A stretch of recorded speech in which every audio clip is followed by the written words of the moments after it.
Hi everyone, welcome back. അപ്പോൾ ഇന്നത്തെ നമ്മുടെ വീഡിയോ വീട്ടിലുള്ള ചേരുവകൾ മാത്രം വെച്ചിട്ട് പെട്ടെന്ന് ഉണ്ടാക്കാൻ പറ്റിയിട്ടുള്ള ഒരു സിമ്പിളായിട്ടുള്ള സ്നാക്കാണ് കേട്ടോ.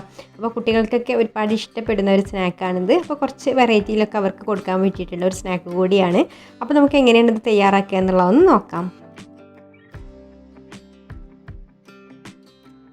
അപ്പോൾ ഈ ഒരു സ്നാക്ക് ഉണ്ടാക്കാൻ വേണ്ടിയിട്ട് നമ്മളിവിടെ 3 മുട്ട പുഴുങ്ങി വെച്ചിട്ടുണ്ട്. മുട്ട പുഴുങ്ങിയിട്ട് തോടൊക്കെ കളഞ്ഞ് വെച്ചിട്ടുണ്ട് കേട്ടോ. ഇനി നമുക്ക് ഇതൊന്ന് ഗ്രേറ്റ് ചെയ്തെടുക്കണം. ഇതുപോലൊരു ഗ്രേറ്റർ എടുത്തിട്ട് ഗ്രേറ്റ് ചെയ്തെടുക്കാം.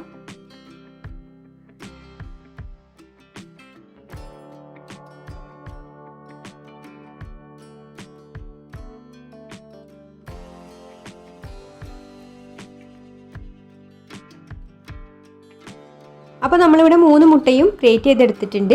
ഇനി നമുക്കിതിലേക്ക് ഒരു സവാളയുടെ പകുതി, ഒരു വലിയ സവാളയുടെ പകുതി എടുത്തിട്ടുള്ളൂ കേട്ടോ. അത് ചെറുതായിട്ടൊന്ന് മുറിച്ചിട്ട് ഇതിലേക്ക് ഇട്ട് കൊടുക്കാം. വളരെ തിന്നായിട്ട് ചെറുതായിട്ട് വേണം അരിഞ്ഞെടുക്കാൻ. പിന്നെ അല്പം മല്ലിയില കൂടെ ഇട്ട് കൊടുക്കുന്നുണ്ട്. പിന്നെ ഇതിലേക്കൊരു 1/2 ടീസ്പൂൺ ഇഞ്ചി വെളുത്തുള്ളി പേസ്റ്റ് ചേർത്ത് കൊടുത്തിട്ടുണ്ട്. ഇനി ഇതിലേക്ക് പാകത്തിനുള്ള ഉപ്പ് ചേർത്ത് കൊടുക്കാം. പിന്നെ ഒരു 1/4 ടീസ്പൂൺ കുരുമുളക് പൊടി ചേർത്ത് കൊടുക്കുന്നുണ്ട്. അപ്പോൾ നിങ്ങൾക്ക് പച്ചമുളക് വേണമെങ്കിലും ചേർത്ത് കൊടുക്കാം കേട്ടോ. ഞാനിപ്പോൾ ഇവിടെ പച്ചമുളക് ചേർത്ത് കൊടുത്തിട്ടില്ല. അപ്പോൾ ആ ഒരു അളവിലും കൂടെ കുരുമുളക് പൊടിയാണ് നമ്മൾ എരിവിനനുസരിച്ച് ചേർത്ത് കൊടുത്തിട്ടുള്ളത്. പിന്നെ ഒരു 2 ടേബിൾ സ്പൂൺ മൈദ ചേർത്ത് കൊടുക്കുന്നുണ്ട്. 1 ടേബിൾ സ്പൂൺ കോൺഫ്ലവറും കൂടി ചേർത്ത് കൊടുക്കുന്നുണ്ട്. എന്നിട്ട് എല്ലാം കൂടെ ഇത് കൈവച്ചിട്ട് നന്നായിട്ടൊന്ന് കുഴച്ചെടുക്കുക. അപ്പോൾ കൈ വെച്ചിട്ട് തന്നെ കുഴച്ചെടുക്കണം കേട്ടോ. എന്നാലുള്ള നമുക്ക് ആ കറക്റ്റ് പരുവത്തിൽ കിട്ടുള്ളൂ. ഇതൊന്ന് ഷേപ്പാക്കി എടുക്കാനുള്ള ആ ഒരു പാകത്തിൽ കിട്ടണം എന്നുണ്ടെങ്കിൽ കൈ വെച്ചിട്ട് തന്നെ കുഴച്ചെടുക്കണം. ഇനി ഇതിൽ നിന്ന് കുറേശ്ശെ എടുത്തിട്ട് നമുക്ക് ചെറിയൊരു ബോൾസ് ആക്കി എടുക്കാം.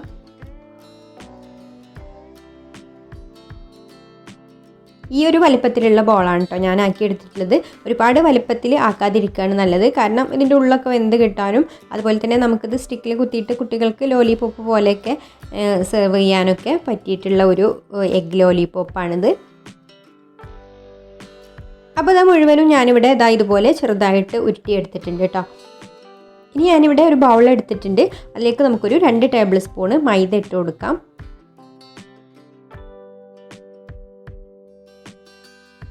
ഇനി നമുക്കിതിലേക്ക് ആവശ്യത്തിന് വെള്ളം ഒഴിച്ച് കൊടുത്തിട്ട് ഒന്ന് കലക്കിയെടുക്കാം. ഒരുപാട് തിക്കായിട്ടും വേണ്ട, ഒന്നും ഒരുപാട് തിന്നായിട്ടും വേണ്ട. അപ്പോൾ നമ്മൾ ഈ ഒരു ബോൾ ഇതിൽ ഡിപ്പ് ചെയ്തെടുക്കുമ്പോൾ ചെറിയൊരു കോട്ടിംഗ് ആയിട്ട് കിട്ടണം, അത്രയേ ഉള്ളൂ. ഇതിന് പകരം വേണമെങ്കിൽ നമുക്ക് മുട്ടയിൽ മുക്കിയെടുത്താലും മതി കേട്ടോ. അപ്പോൾ നമുക്ക് ഡിപ്പ് ചെയ്തെടുക്കാനുള്ള ബാറ്റർ ഇവിടെ റെഡി ആയിട്ടുണ്ട്. പിന്നെ ബ്രെഡ് ക്രംസും കൂടെ എടുത്ത് വെച്ചിട്ടുണ്ട് കേട്ടോ. ഇനി നമുക്ക് ഓരോ ബോളും ഈ ഒരു ബാറ്ററിൽ മുക്കിയതിന് ശേഷം ബ്രെഡ് ക്രംസിലൊന്ന് കോട്ട് ചെയ്തെടുക്കാം.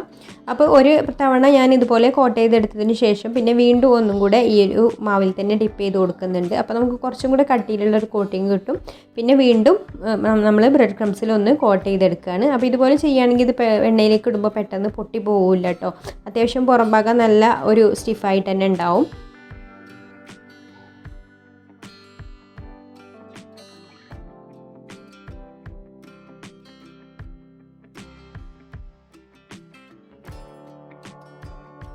അപ്പോൾ ഇതെല്ലാം ഇവിടെ ഞാൻ ബ്രെഡ് ക്രംസിലൊക്കെ കോട്ട് ചെയ്ത് വെച്ചിട്ടുണ്ട്. ഇനി നമുക്കിത് നല്ല ചൂടായിട്ടുള്ള എണ്ണയിലേക്ക് ഇട്ട് കൊടുത്തിട്ട് ഫ്രൈ ചെയ്തെടുക്കാം. എണ്ണയിലേക്ക് ഇട്ട് കൊടുത്തതിന് ശേഷം പിന്നെ ഒരു മീഡിയം ഫ്ലെയിമിൽ വെച്ചിട്ട് ഫ്രൈ ചെയ്തെടുക്കുക കേട്ടോ. അല്ലെങ്കിൽ പെട്ടെന്ന് തന്നെ ഇതിൻ്റെ പുറം ഭാഗം കരിഞ്ഞു പോകും, ഉൾവശം അത്രയ്ക്ക് വേവില്ല. ഉള്ളിലൊക്കെ ആ ഉള്ളിയുടെ കടിയൊക്കെ ഇങ്ങനെ ഉണ്ടാവും. അപ്പോൾ അതൊക്കെ ഒന്ന് നന്നായിട്ട് കുക്കാവാൻ വേണ്ടിയിട്ട് ഒരു മീഡിയം ഫ്ലെയിമിലിട്ടിട്ട് ഫ്രൈ ചെയ്തെടുക്കാം. പിന്നെ ഇടയ്ക്ക് നമുക്ക് ഇതുപോലെ തിരിച്ചും മറിച്ചൊക്കെ ഇട്ട് കൊടുക്കാം.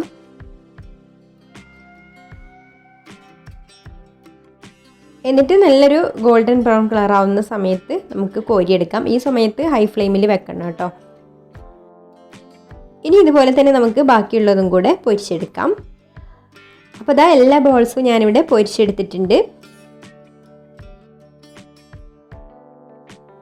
ഇനി നമുക്ക് ഇതുപോലൊരു ടൂത്ത് പിക്കൊക്കെ കുത്തി വെച്ചിട്ട് നമുക്ക് ടൊമാറ്റോ കെച്ചപ്പിൻ്റെ കൂടെയൊക്കെ സെർവ് ചെയ്യാം.